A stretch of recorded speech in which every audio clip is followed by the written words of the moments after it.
Biasanya orang yang baru nikah ujiannya itu tiga tahun pertama. Kalau dia bisa ngelewatin masa 3 tahun pertama, insya Allah agak lebih mudah ke depannya. 3 tahun pertama ini paling berat. Apalagi kalau dia nikahnya, alhamdulillah gak pacaran.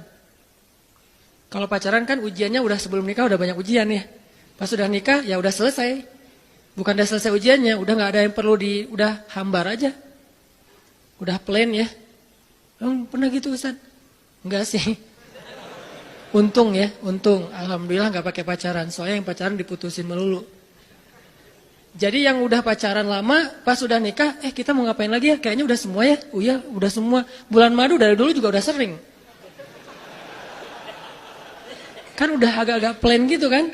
Tapi kalau yang belum nikah, belum pacaran, nikah nih. Jadi kayak benar-benar baru pacaran. Cuman ada konsekuensi lain yang mungkin ini jadi kayak semacam ujian lah biar sabar. Masa-masa adaptasi, masa-masa saling mulai mengerti, oh ternyata kamu tuh kayak gini dan segala macam. Apalagi kalau baru nikah langsung LDRan, kan berat banget tuh. Nikah LDRan, pacaran LDRan aja berat. Benar gak sih? Nggak ngaku Pacaran LDRan aja berat, apalagi nikah LDRan. Kenapa? Pacaran itu kan masih banyak pantangan. Nikah kan udah masih banyak ibadahnya. Tapi nggak boleh ibadah, coba gimana? Nggak sengsara tuh, merana kan? Harusnya boleh, tapi nggak boleh. Yang tadinya nggak boleh aja, sengsara, apalagi udah boleh. Nah ini artinya setiap hari dalam tahun-tahun pertama pernikahan kita bisa aja mengatakan, udah deh, saya talak kamu, apalagi laki-laki. Kalau nggak sabar dikit keluar kata-kata talak. Kalau udah keluar nggak bisa ditarik lagi tuh. Karena kalimat itu walaupun guyon tetap kena kan? Guyon aja kena, apalagi serius. Enggak usah, saya waktu itu lagi dikuasai amarah. Emang ada yang cerai dalam keadaan nyaman? Kita talak yuk, gitu. Enggak ada kan? Yang namanya cerai pasti marah tuh. Jadi enggak ada istilah gara-gara marah terus talaknya enggak berlaku. Enggak, maksud marah yang enggak berlaku talak itu kalau sampai hilang akal. Tapi rata-rata kita masih berakal sih walaupun marah juga. Karena ada orang yang marah tuh, kemudian dia jadi kayak orang yang gila gitu gara-gara marahnya, itu hilang akal. Tapi kalau masih berakal, masih mukallaf, masih bisa berpikir, ya namanya cerai nggak ada yang nggak marah. Yang namanya cerai pasti marah. Say, aku talak kamu. Nggak ada, udah talak manggilnya say. Udah gitu pakai emoticon yang love gitu. Tapi talak kan agak-agak klise ya. Nggak ada, pasti emoticonnya tuh berderai-derai atau hatinya terbelah kan gitu kan ya. Lagi rame soalnya tuh yang kayak gitu-gitu. Ini artinya bahwa yang namanya talak nggak ada nyamannya. Pasti lagi marah dan tetap berlaku teman-teman. Kalau nggak Allah membimbing lisan kita, mungkin hari kedua udah talak tuh. Kalau Allah nggak membimbing hati kita, mungkin bulan pertama udah talak.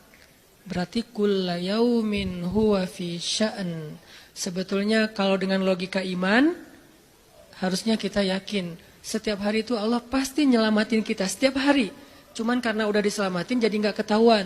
Kalau nggak diselamatin ketahuan. Mau jatuh di jalan nih, naik motor nih, mau keserempet harusnya jatuh, tapi nggak jadi keserempet. Atau keserempet dikit nggak jatuh, kan kita suka lupa kalau kayak gitu kan ya. Kalau udah jatuh baru ingat.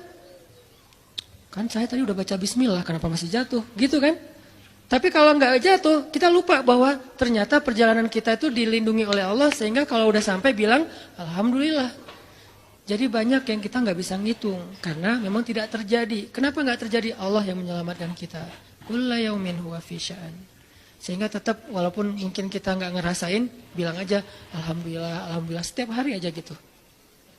Karena nggak ada ruginya juga kita ngomongin alhamdulillah. Satu-satunya kata atau nama yang nggak rugi disebut cuma nama Allah. Dan satu-satunya nama yang rugi kalau disebut nama mantan. Itu nggak enak banget nyebutnya.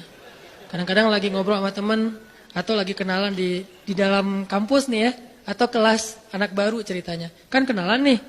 Dipanggil nama sama guru satu-satu. Pas ada satu nama misalnya namanya siapa gitu kan ya. Kita sendiri yang pas nama itu disebut langsung meriang. Lah kamu kenapa? Itu nama mantan saya bu. Kan suka gitu ya. Sampai ada nama jalan bisa buat dia kegeeran sendiri. Saya pernah di Masjidil Haram ada salah satu nama gate, nama gate tuh, bukan gate Masjidil Haram ya. Kalau gate Masjidil Haram semuanya nama cowok, kan nggak mungkin saya punya mantan cowok kan. Salah satu gate di hotel lah, itu namanya tuh nama, pokoknya nggak usah disebut, ketahuan ntar, di stalking lagi ya. Ada salah satu gate di hotel besar kayak Zamzam Tower gitu, gate-nya tuh namanya nama seseorang. Pas ngeliat tuh, hah, gitu doang. Coba bayangin, nama aja bisa bikin kita calangap. Nama, coba. Jadi satu-satunya nama yang kalau disebut itu bikin kita nggak nyaman, itu nama muatan. Dan satu-satunya nama yang kalau disebut bikin kita dapat kebaikan, cuma nama Allah Subhanahu.